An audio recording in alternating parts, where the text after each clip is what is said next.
terus kan selain sawah, sebenarnya Lewi Goeng itu kan ada kebun, ya, ada kolam ikan yang berfungsi juga sebagai penampungan air, ya.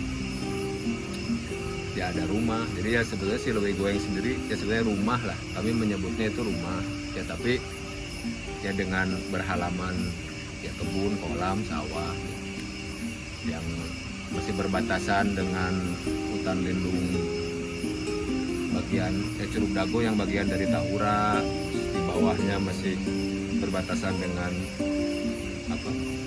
Sungai Cikapundung. Ya kebunnya juga kami menyebutnya sih kebun talun, ya. Jadi ya di kebun Lewi Goeng itu ya segala ditanam aja sih, misalnya lebih ke ya mungkin tujuannya kami lebih ke semacam laboratorium, ya. Jadi kadang ada tanaman-tanaman yang udah jarang, terus kadang titipan dari teman-teman atau dikasih sama orang, ya kita tanam aja gitu, walaupun belum tentu kita bisa atau pernah mengolahnya, tapi minimal secara tanamannya itu ada. Jadi ya dan ditanamnya itu dengan cara alami aja. Jadi seperti ya kalau kami tuh gagasannya tuh kayak semacam ya hutan aja nggak diapa-apain bisa tumbuh segala gitu, bisa subur, bisa. Jadi kami juga tidak terlalu merekayasa, ya. Jadi kayak semacam ya kami mah bagian dari perantara aja gitu, perantara dalam siklus alam ini. Jadi ya seperti mungkin sama dengan tupai, sama dengan burung yang tiba-tiba kita nemu misalnya ya, atau hewan-hewan lain lah, tiba-tiba menemu bibit kopi yang entah dibawa sama apa kan, atau bibit pohon aren. Itu banyak itu di Lewi Goeng juga tanaman-tanaman yang ya tumbuh dengan sendirinya aja gitu.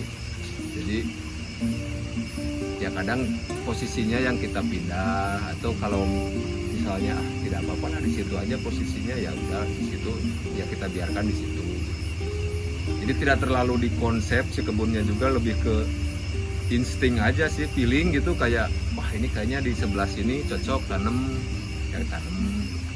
Kalau gagal ya coba lagi, kalau gagal ya coba lagi. Terus ya si kebunnya sendiri kan kayak sekarang itu ya kami mengajak beberapa teman untuk ikut berkebun, mengolah si area kebunnya. Tapi ya beberapa teman ini sebetulnya jadi si konsepnya bukan berkebun bareng-bareng menggarap satu area yang sama. Jadi mungkin ada teman yang satu, dia titik kebunnya di mana, semacam istilahnya mengadopsi lahan lah. Nanti dia menanam yang mereka suka atau ya tanaman yang mereka butuhkan gitu. Dengan syaratnya ya kalau menanam memang tetap harus ngobrol lah dengan kami, ya, karena biar nanti misalnya siapa tahu menanam pohon besar ya titiknya mungkin bisa jadi tidak pas gitu. Tapi secara jadwal berkebunnya ya mereka menentukan jadwal sendiri, terus ya tidak tergantung oleh keberadaan kami gitu. Sama sebetulnya kalau di Lewi Goeng itu konsep berkebun bersamanya itu lebih ke bukan masalah hasil kebunnya, tapi kalau kami menyebutnya itu semacam ya membangun ritme si teman-teman yang berkebun aja. Jadi ya enaknya mereka ritme berkebunnya gimana. Misalnya ada dulu teman yang ikut berkebun, setiap mau di area lahannya itu dia setel musik, bawa kopi. Ya itu kan ya gimana mereka enjoy-nya aja. Jadi makanya kami menyebutnya itu pola berkebun ceria. Ya berkebunnya atau bertanamnya harus ceria gitu. Jadi ya si Lewi Goeng mungkin tahun ini tuh sudah memasuki bisa ya tahun ke-10. Ya ternyata selama hampir 10 tahun tuh wah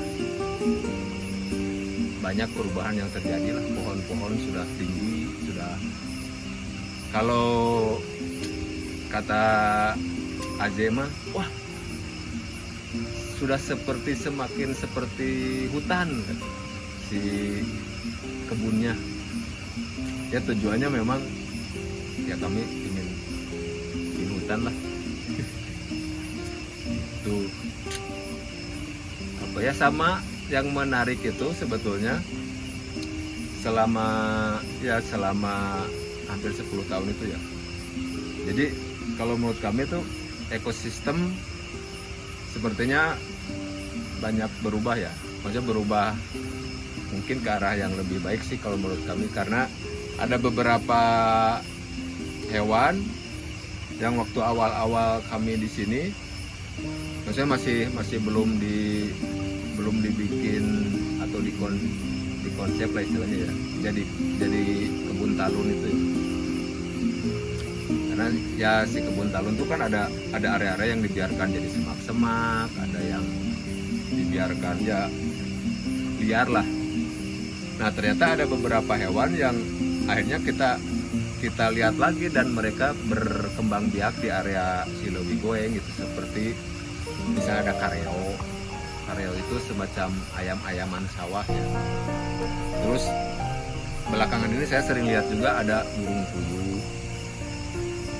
Ya kalau yang lainnya pasti ada lah ya, maksud kayak ular apa gitu.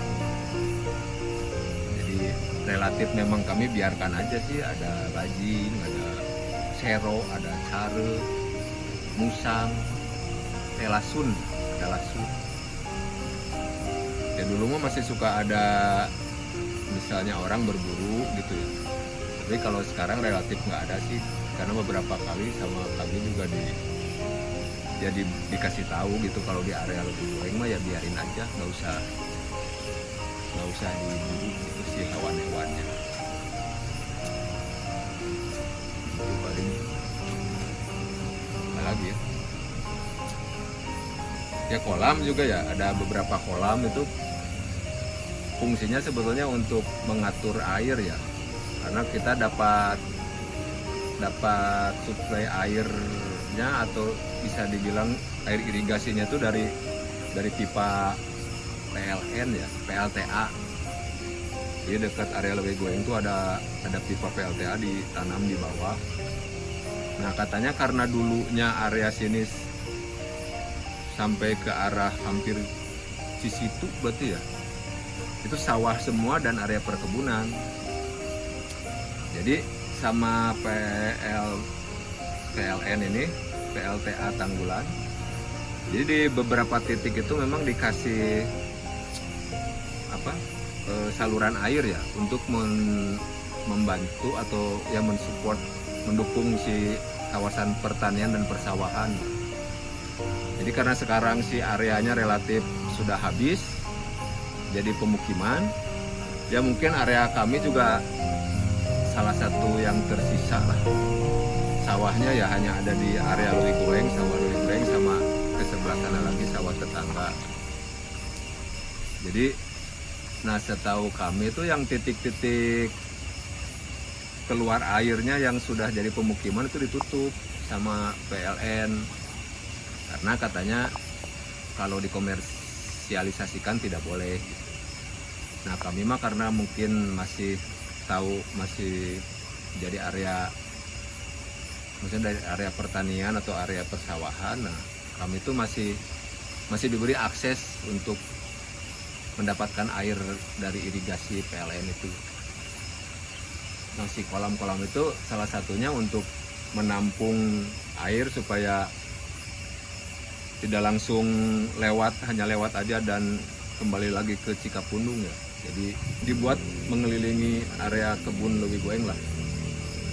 Jadi ada kolam pertama, kolam kedua, kolam ketiga gitu. Sama ada solokan-solokan kecilnya diputar-putar lah. Karena kami juga tidak tahu kan air yang datang dari si PLN ini kan airnya dari atas ya. Sumbernya dari mana juga kami nggak tahu. Nah salah satunya kalau menurut kami ya mungkin si kolam, dibuat beberapa kolam dan kelokan-kelokan si saluran air itu ya salah satunya untuk filter alami.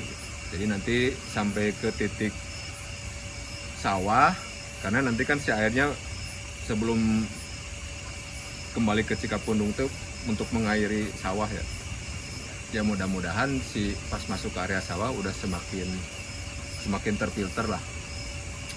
Makanya ya kami juga memilih menyebutnya tuh bertanam atau bersawahnya tuh secara pola alami aja, tidak menyebutnya secara pola organik.